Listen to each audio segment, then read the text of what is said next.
Welcome, everybody, to the Academy of Esports. I'm your host, James O'Hagan.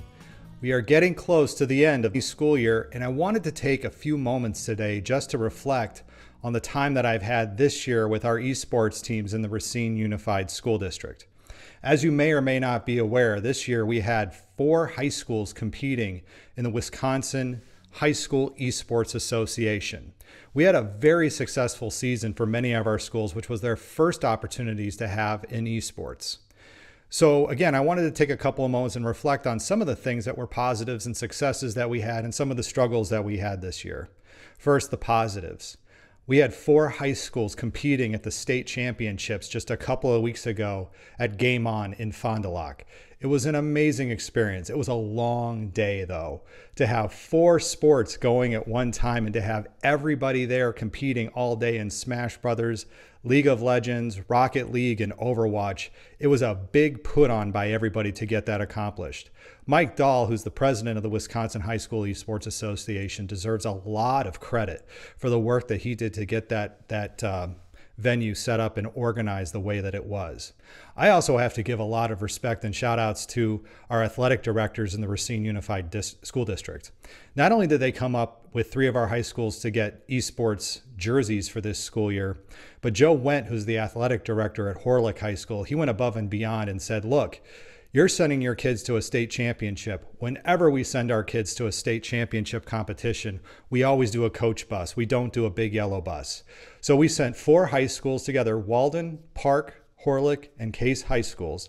They all went together in the same bus up to Fond du Lac in a coach bus. So it's one of those nicer buses with like a bathroom and reclinable seats, things like that. The kids were fantastic that day too. It was really so much fun to see 4 high schools of kids walk in together all at the same time and kind of just change the scene, as you would say. When they walked in with their jerseys on, and we had about 50 people with us compared to some of the other schools that had maybe 5 or 6 kids, it really kind of changed the dynamic of the whole space. So it was really impressive to see that morning when everybody walked in just looking like they were ready to compete. Couple of thoughts, though, about the events. 4 events in one day is a long day. And as we know, whenever we're doing anything with technology or setups or anything like this, there's going to be some hiccups along the way. And while there were no major hiccups along the way, which again is a testament to the great equipment that Fond du Lac's Game On gaming lounge has, there were some things that set us behind, maybe 5 minutes here, 6 minutes here, 10 minutes here. When you compound those things, you find that you get behind. And when we finally got to the end of the day and we had our League of Legends finals going on with Case High School, those kids from Case High School had been sitting around all day. They had been there since approximately 8:30 in the morning, and we were talking, they weren't getting started until 6:30 in the evening. So while we're looking at how we're going to pull this off in the future, especially as more schools come on, some of the thoughts is that we're going to split ourselves into 2 seasons. We'll have a spring and a fall. It makes sense to do things that way, and I'll get into some of the deeper parts about it, but just thinking about the logistics of a state competition, when you've got so many more schools that want to participate and we start to have to set up divisions and subdivisions so that we can have big schools competing against big schools and small schools against small schools, we want to make sure that the day is not something that is more it's not so compact. We want it to be a day where the kids feel relaxed and they come to compete and they can celebrate their victories and not get set aside for so many hours and waiting. If any of you have ever been to a track meet or been a track coach, it's a lot like that, where you're waiting all day for maybe an event and then you've got to get into the competitive mindset. So if you're ever going to take your kids to anything like this, if you're ever going to take any of your scholar gamers to an event like this in the future, it's best to mentally prepare them ahead of time. A lot of the kids, they knew what time they were going to compete, and we had a schedule set up, but especially the kids on the League of Legends teams, they got very frustrated at the end of the day when they realized that, oh my gosh, it's 4 o'clock. We were supposed to be going, I think, a half hour ago. Why are we not going yet? Well, again, it's because those little 5 to 10 minute spots where you had a changeover or a match go long or a little technical issue go on, those needed to be addressed along the way. And so one of the big takeaways, again, just to summarize, is that when we look at the venues, when we look at how we're going to run our state competitions, we're probably going to need to space some things out, and it will help when we split ourselves into a spring and a fall season. Here's another reason why the spring and fall season split is going to be great. When you've got 4 esports games going on in season at one time, it really limits you on what you can get done practice-wise and game-wise, especially if you're the only general manager or coach of your team. So let's say you're the general manager of your team and you are overseeing Overwatch, League of Legends, Smash Brothers, and Rocket League. During the week, you're probably going to have one of those games being played in competition every day. So where does practice time come in? Where does the time for you to actually have your kids go and do workouts or work on some of their stretching and some of their yoga breathing techniques? Where do those things come in? You have very little opportunity to do it. The focus right there is so much on the games that we really lose out on the big opportunities that we have to do a little bit more with our kids. So what I'm looking for, and I've already met with my coaches, my general managers this past week, was we discussed how we're going to build out our schedules for the next school year so that we can allow times for practice to include things like weight training, to allow things like cardiovascular training, where we're going to get some time to do some stretching, to do some breathing, to do some yoga. When I say yoga, and I don't want you to think that when I'm saying yoga, I'm meaning that you have to bring in a yoga instructor and mats and have the kids, laying in a downward dog for 30 minutes or anything like that. I guess it's better to qualify yoga as being more like how you would stretch and prepare your body if you were going to do some serious working out, and focus more again on the breathing. As I looked again at our kids during competition, especially during the state championships, I noticed that they were getting physically tired. These kids were so tired at the end of their competitions. They looked like they were out of breath. They looked out of shape, which is hard to believe when you're talking about video games. A lot of people still don't realize that when you're playing video games, your heart rate is running anywhere from 120 to 160 beats per minute. That's like sprinting, that's like running a marathon, that's like doing some heavy duty, high intensity training. So if you're looking this summer to get your Scholar gamers prepared for the fall season with esports, don't just focus on asking them to play the games. Don't just ask them to look at videos of other people playing the games, because that's just doing film work and that's just doing the game practice. They got to get their bodies prepared. Stress this summer that they get their healthy eating habits set up. And a lot of kids just don't know how to eat healthy. They don't know what the food does to their bodies when they put it into their systems. So really emphasize that they need to diversify their foods. They need to find those foods that are not going to spike their blood sugar levels. So again, staying away from high fructose corn syrup foods, processed foods.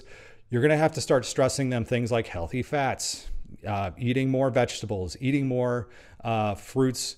Again, lower blood sugar spiking fruits. So fruits like berries, melon, those are fantastic fruits that don't really spike up your blood sugar a lot too tremendously. And also eating like red lean meats, chicken, fish, things like that. Fish especially, because those omega fatty acids in the fish are so good for the brain and so good at training. So when you're in training, your brain will be have better nutrients, be better ready to be active, if you will.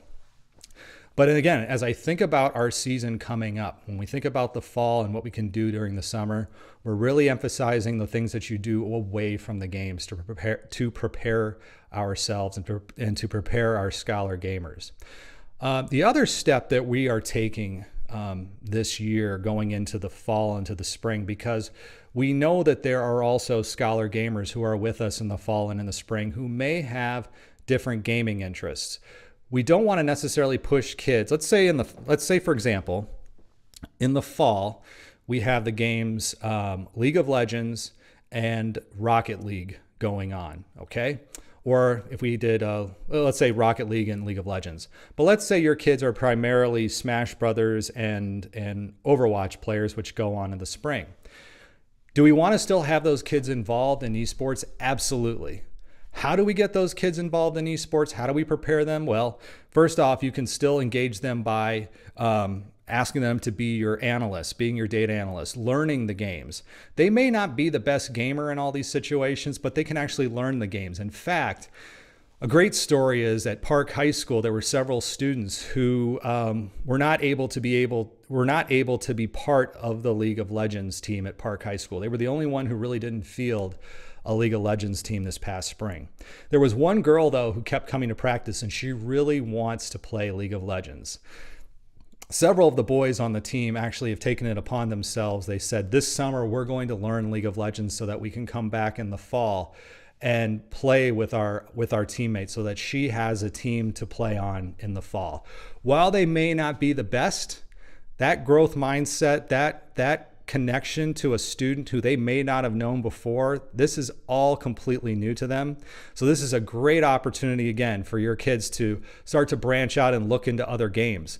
The other thing I asked our coaches to do, and this is something that we are doing in the school district, is we joined up with the North American Scholastic Esports Federation as an affiliate. Yes, the Racine Unified School District is now an affiliate for the North American Scholastic Esports Federation.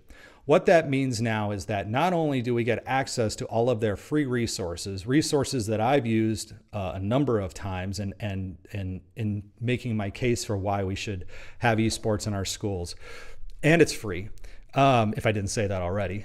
But the other part of it is that they also run tournaments throughout the school year. So there may be some games that some of your kids are not necessarily connected to.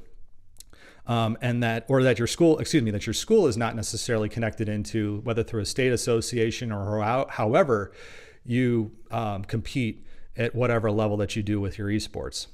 So by NASEF running these small tournaments throughout the school year, it allows your kids to still be part of your esports experience in your schools, and it still allows your kids to be connected into that culture, that positive culture that you're developing, so that it becomes a year-round experience, even though their games may not be the ones that we're playing at this time.